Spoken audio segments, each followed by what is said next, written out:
ओंकार बिंदु संयुक्तम नित्यं ध्यायन्ति योगिनः कामदं मोक्षदं चैव ओंकाराय नमो नमः।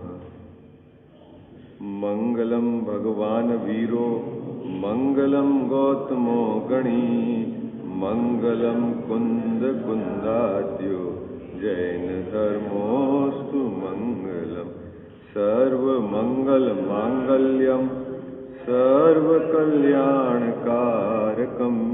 प्रधानम सर्वधर्मानां जैनम जयतु शासनम जैनम जयतु शासनम।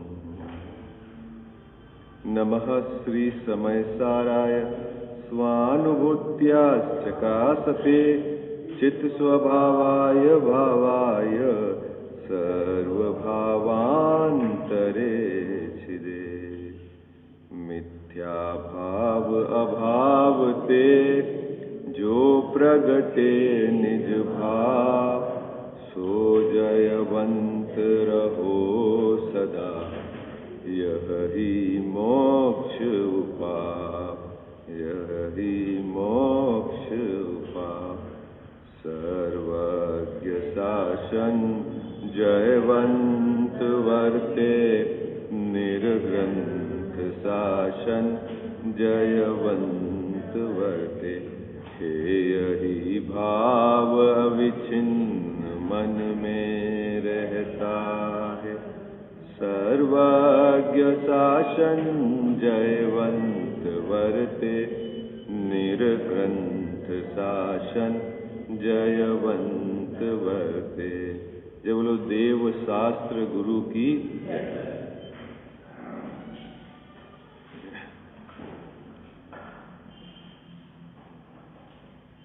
शिष्य का प्रश्न है। टोडरमल जी साहब ने शिष्य के मुख में एक प्रश्न रखा। जगत की विशेष करके जैन संप्रदाय की ये एक विपरीत मान्यता है। क्या विपरीत मान्यता है? कि कर्म कर्ता होकर जीव के स्वभाव का घात करता है। आगम में आचार्य महाराज ने निमित्त नैमित्तिक संबंध से कार्य कारण पने से कर्म को जीव के स्वभाव का घात करने का कार्य आरोपित करते हुए कथन किया है। और यह जीव आचार्य भगवंतों की अपेक्षा को भली भांति नहीं समझकर जो शब्द जो है उसका विपरीत अर्थ लगाकर अपनी विपरीत श्रद्धा को बरकरार रखता है। यह बात टोडरमल जी साहब के दिमाग में ध्यान में थी, इसीलिए उन्होंने जहां कर्म के कार्य बताए उसके तुरंत बाद शिष्य के मुख में प्रश्न रखा। क्या मुख में प्रश्न रखा शिष्य के? कौन बताएगा? शिष्य के मुख में क्या प्रश्न रखा टोडरमल जी साहब ने? कि यदि कर्म कर्ता होकर उद्यम करके यदि वो कार्य करे तो उसके क्या चाहिए? चेतनपना भी चाहिए और शक्ति भी, बलवानपना भी चाहिए। ये शिष्य ने प्रश्न खड़ा करा है ना। और उसका समाधान टोडरमल जी साहब क्या देते हैं? क्या देते हैं कि यदि कर्म स्वयं कर्ता होकर उद्यम से जीव के स्वभाव का घात करे तो उसके शक्ति भी चाहिए और चेतनपना भी चाहिए। क्या बात? अजीत भैया उत्तर क्या दिया समाधान में? उत्तर क्या दिया? यदि कर्म स्वयं कर्ता होकर उद्यम से, वह स्वयं मतलब उद्यम मतलब वह स्वयं परिणमित होवे। कैसे? कि जीव के स्वभाव के घात रूप परिणमित होवे तो उसके चेतनपना भी चाहिए और उसके शक्ति भी चाहिए। ऐसा तो है नहीं। इतनी सी बात है, इतनी बात है जो अपने को अच्छे से पक्का करना है। तो अपन ने अभी तक क्या बात पक्की करी? यहाँ है ना। जीव तो कौन हो गया? मैं। जीव कौन हो गया? मैं। और कर्म कौन है? ये पुद्गल द्रव्य। ये कर्म मेरे क्यों कहे कि मेरे आत्मा के प्रदेश में एक क्षेत्र अवघा इनका संबंध है। दूसरा, कार्य कारणपना इनके साथ बनता है, इसलिए आगम में कहे गए कि ये 8 कर्म से जीव बंधा हुआ है, ऐसा कहा गया। ठीक है। लेकिन अगर अपन वस्तु की स्वतंत्रता के आधार से, द्रव्य की स्वतंत्रता के आधार से यदि हम विचार करें तो जीव भिन्न है और कर्म भिन्न है। समझ में आ गई बात? ठीक है। क्यों भिन्न भिन्न है? कि 2 द्रव्य ही भिन्न भिन्न है। यद्यपि कर्म के अंदर अनेक पुद्गल परमाणु अनेक पुद्गल द्रव्यों का ढेला है, वहां एक एक पुद्गल द्रव्य भिन्न है। लेकिन अभी अपन को यहां कर्म और जीव में, तो कर्म को एक पकड़ लो आप। कर्म कौन है? पुद्गल। और जीव मैं। तो मैं और जीव दोनों में क्या है बाबूजी? भिन्नता है। कैसी भिन्नता है? कि द्रव्य से भिन्न है। और एक द्रव्य भी अगर अलग अलग है तो अपन ने कहा कि एक फार्मूला है कि जगत में जितने भी द्रव्य हैं वह अपना परिणमन अपनी स्वयं की योग्यता से पर से निरपेक्ष रहकर पर के सहयोग के बिना करते हैं। ये बात आपके गले में उतर गई ना? ठीक है। तो मैं जीव हूं तो मेरे परिणमन मतलब कौन करता है मेरे परिणमन को? मैं स्वयं करता हूं। ठीक है। और कर्म का जो परिणमन हो रहा है उसका कर्ता कौन है? कर्म स्वयं है। और बाहर में जो सामग्री मिली है, शरीर और ये जो घर मकान गाड़ी बाड़ी जो भी, इसका कर्ता कौन? वो सामग्री स्वयं है। वह सामग्री स्वयं अपनी योग्यता से वहां आई है और अपनी योग्यता से ठहरी हुई है और अपनी योग्यता से जाएगी। इतनी बात अपने को गले उतर गई कि नहीं उतर गई?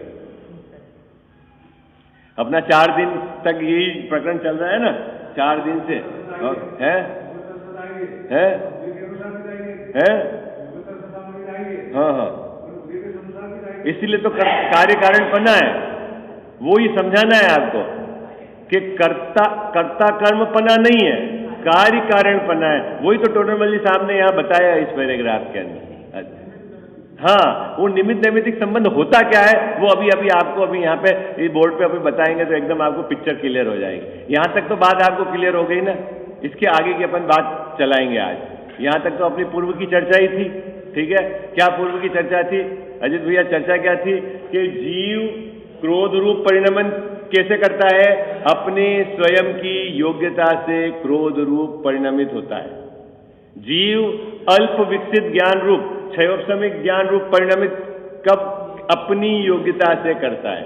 और यही जीव केवल ज्ञान रूप परिणमन करेगा तो भी अपनी योग्यता से करेगा, अपनी शक्ति से करेगा, पर से निरपेक्ष रहकर पर के बिना सहयोग से करेगा। इतनी बात आपको समझ में आ गई? ठीक है ना? ओके। फिर ये जो संयोग सामग्री मिली है, शरीर है ना, बाहर के जो भी संयोग मिले ये कैसे आए हैं? वो संयोग कैसे आए है ना? अपनी योग्यता से आए। आई बात समझ में?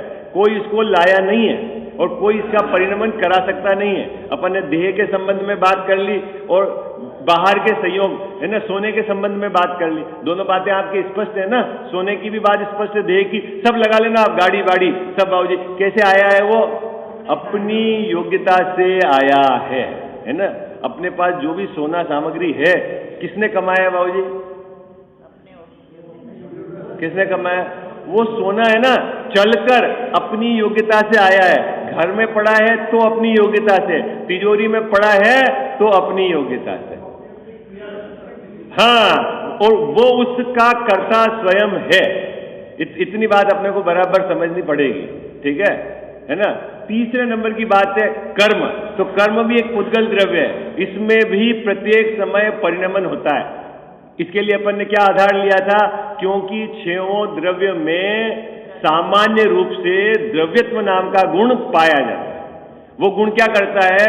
वह गुण उस द्रव्य में प्रत्येक समय परिवर्तन चेंज कराता है। ठीक है। और जो चेंज होता है उस द्रव्य में, वह द्रव्य स्वयं कर्ता बनकर परिणमित होता है, पर द्रव्य की किसी की सहयोग, अपेक्षा, कृपा उससे नहीं होता। इतनी बात अपने को समझ में आ गई, ठीक है। अब ये चक्कर क्या है कि अपन बोलते हैं पुण्य का उदय और घात्या कर्म ने इस जीव का स्वभाव का घात करा है। ये मिस्ट्री समझनी है अपने को। क्या? देखो अब मैं समझाता हूं, यहां तक तो सब क्लियर है ना आपको। जब जीव अपनी योग्यता से अल्प विकसित ज्ञान रूप परिणमित होता है, जब जीव अपनी योग्यता से क्रोध रूप परिणमित होता है, तो यह क्रोध रूप परिणमन तो इस जीव ने करा और अपनी योग्यता से करा। उसी काल, उसी समय यहां क्या है, चारित्र मोहनी कर्म के, क्रोध नाम के कर्म का बिखरने का काल हुआ। इधर क्रोध नाम कर्म के बिखरने का काल अपनी योग्यता से हुआ और जीव क्रोध रूप परिणमित अपनी योग्यता से हुआ, लेकिन दोनों का टाइम एक था, इसीलिए इसको कार्य कारणपना है लेकिन कर्ता कर्मपना नहीं। बस इतनी सी व्यवस्था है।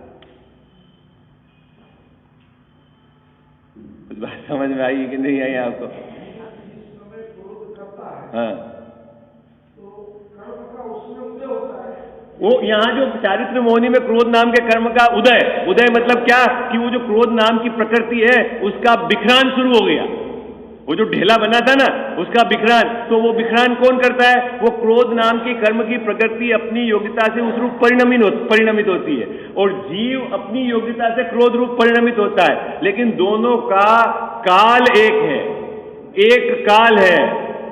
तो आचार्य महाराज ने समझाने के लिए इस निमित्त नैमित्तिक संबंध को कि इस कर्म का ये कार्य है, ऐसे कार्य कारणपना से कहा है, लेकिन न तो क्रोध, ये क्रोध नाम की कर्म की प्रकृति उद्यम करके यहां आवे और इस जीव को पकड़ के कहे तू क्रोध कर, ऐसा नहीं होता है।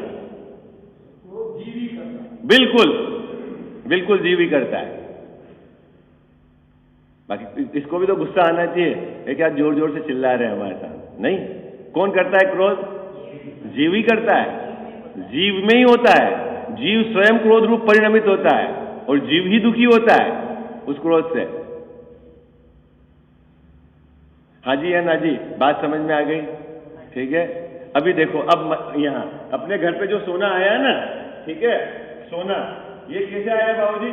वो जो सोना है ना, सोना अपनी योग्यता से, अपनी क्रियावती शक्ति से परिणमित होते हुए उसका क्षेत्र है कि आपके यहां पे आ गया, ठीक है, वो उसका काम है सोने का। उसी समय यहां पुण्य प्रकृति का उदय था, अरे पुण्य प्रकृति का बिखरने का काम हुआ।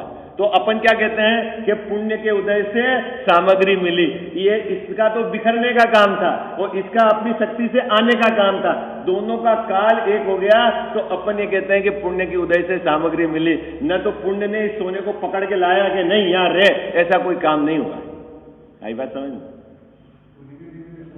इस संबंध को कहते हैं निमित्त नैमित्तिक संबंध।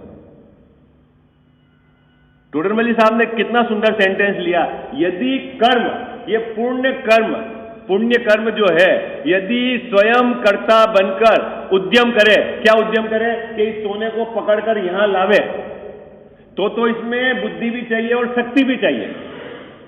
सो है नहीं, तो फिर क्या है? तुम्हारा एक सुंदर शब्द डाला, सहज।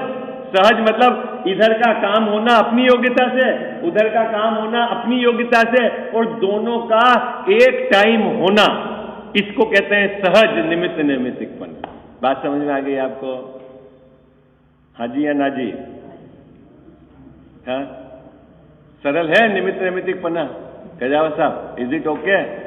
सरल है। यही बात इस पैराग्राफ में कही है। देखो अब अपन पैराग्राफ पढ़ते हैं, किसी को डाउट हो तो पूछ लो। नहीं समझ?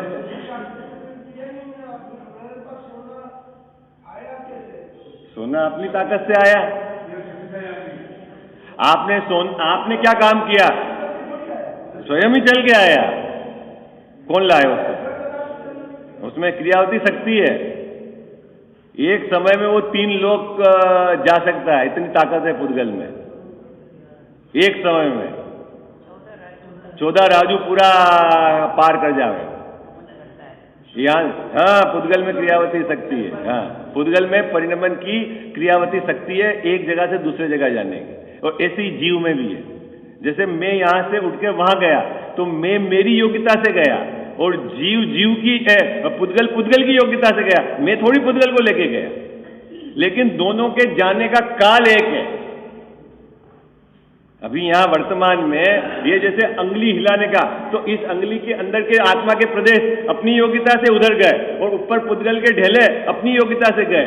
दोनों में भिन्नता है, सदैव भिन्नता है। नहीं बात समझ में आई? नहीं, बात आपके गले नहीं उतर रही बात है। आप अभी बाबूजी ऐसा इसको लगता है कि मैंने पुरुषार्थ करा। क्या पुरुषार्थ करा? दुकान खोली, ठीक है, फिर व्यापार करा, फिर मैंने सामग्री कमाई, ये इसको ऐसा लगता है ना। अब आ जाओ जीव पे, आ जाओ। जीव क्या कर सकता है? जीव क्या कर सकता है? जीव अज्ञान दशा में परद्रव्य के परिणमन का कर्ता तो बन सकता है, मतलब विकल्प तो कर सकता है, बाकी परद्रव्य को कुछ करे ऐसी तो उसमें शक्ति ही नहीं है। कुंदकुंद स्वामी ने बहुत सुंदर शब्द लिया है कर्ता कर्म अधिकार में कि अज्ञानी और ज्ञानी दोनों ही परद्रव्य का कुछ कर ही नहीं सकते। अज्ञानी परद्रव्य का अपने को कर्ता मानता है और ज्ञानी परद्रव्य का अपने को कर्ता नहीं मानता, बस इतना सा अंतर है। कर तो दोनों ही नहीं सकते। क्या? अरे कुछ बात समझ में आई है नहीं आई है आपको? अंतर ज्ञानी और अज्ञानी में अंतर कहां है? ज्ञानी और अज्ञानी में अंतर क्या है? अज्ञानी कर्ता बनता है। मैंने दुकान चलाई, मैंने बच्चे को बड़ा किया, मैंने उसको उसके धंधे लगाया, मैंने उसकी शादी ब्याह करी, ये क्या मानता है? अज्ञानी ऐसा अपने विकल्प का करता है अज्ञान दशा में। और ज्ञानी क्या मानता है? होता जगत।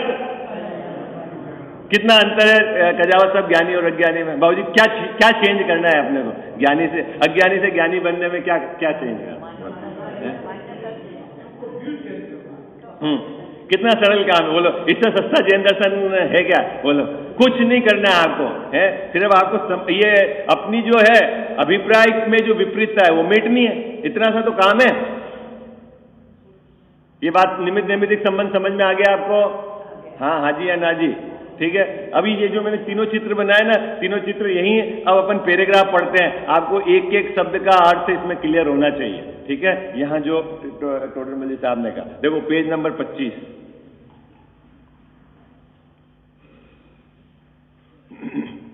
पहली पंक्ति पढ़ो आप में से, समाधान की। प्रश्न तो सबको पता है ना आपको? समाधान की पहली पंक्ति पढ़ो।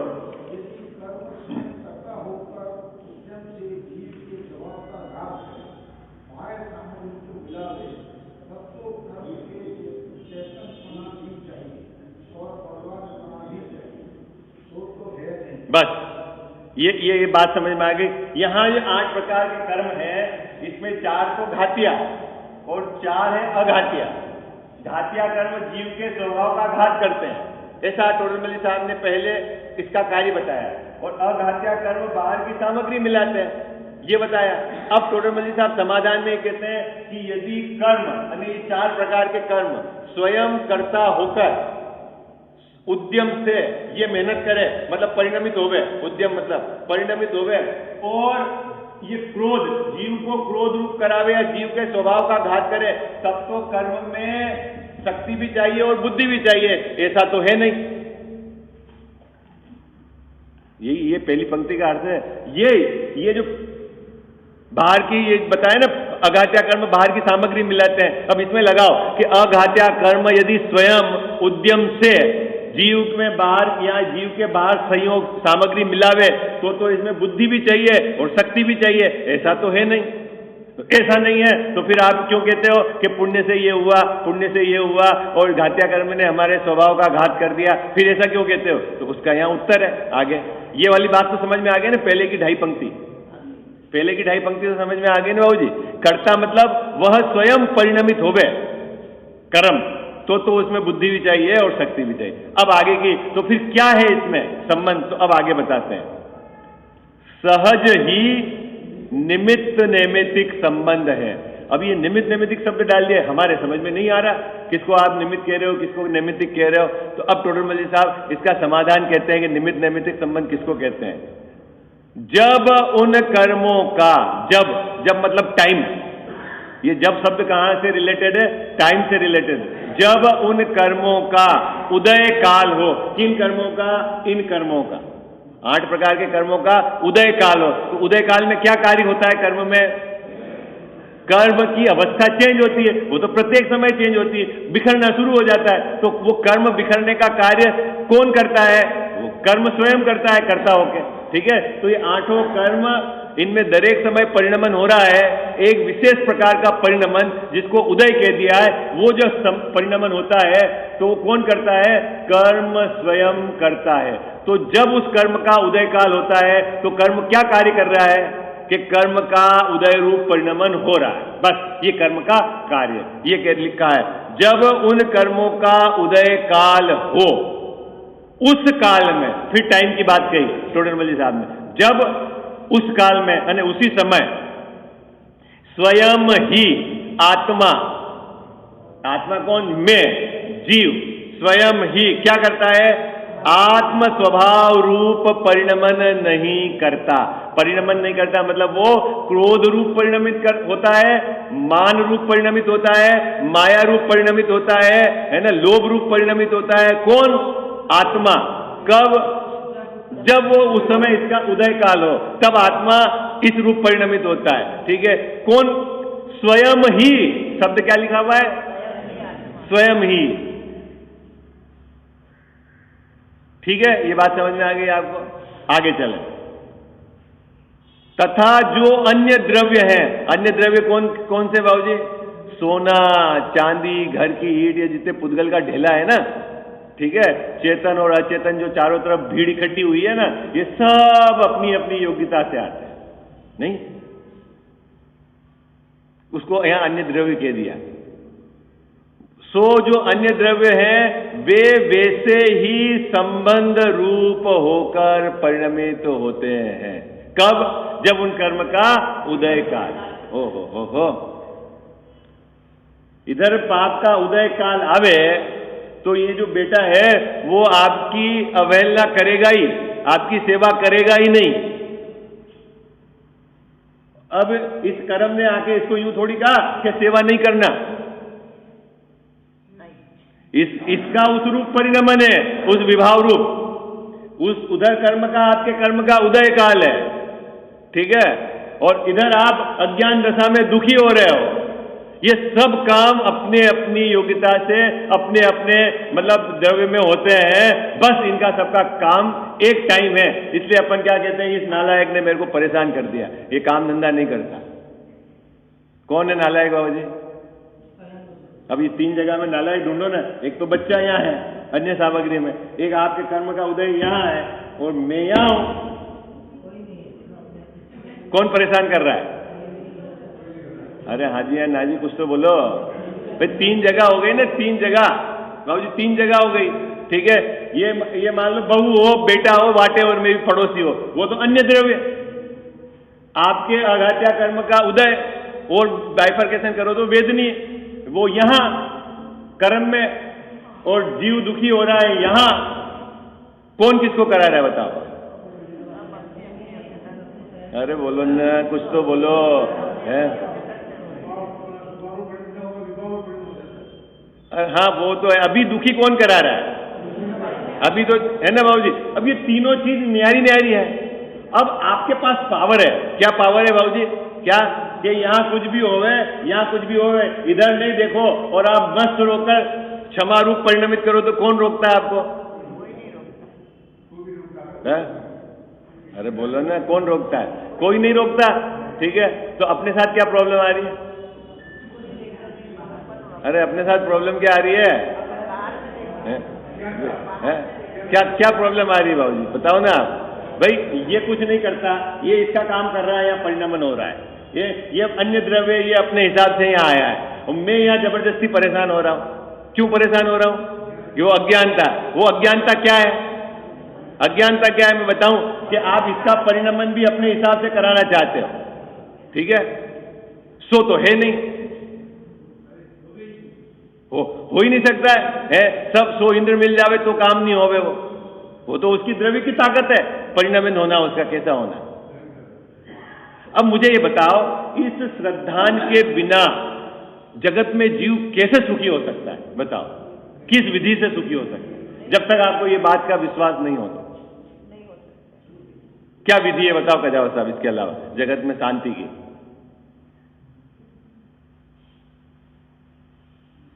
है बाबू जी, पहले मैं भोजन करता था तो दुखी था, अब मैंने सोचा भोजन छोड़ दूंगा तो सुखी हो जाऊंगा, फिर हो जाऊंगा सुखी?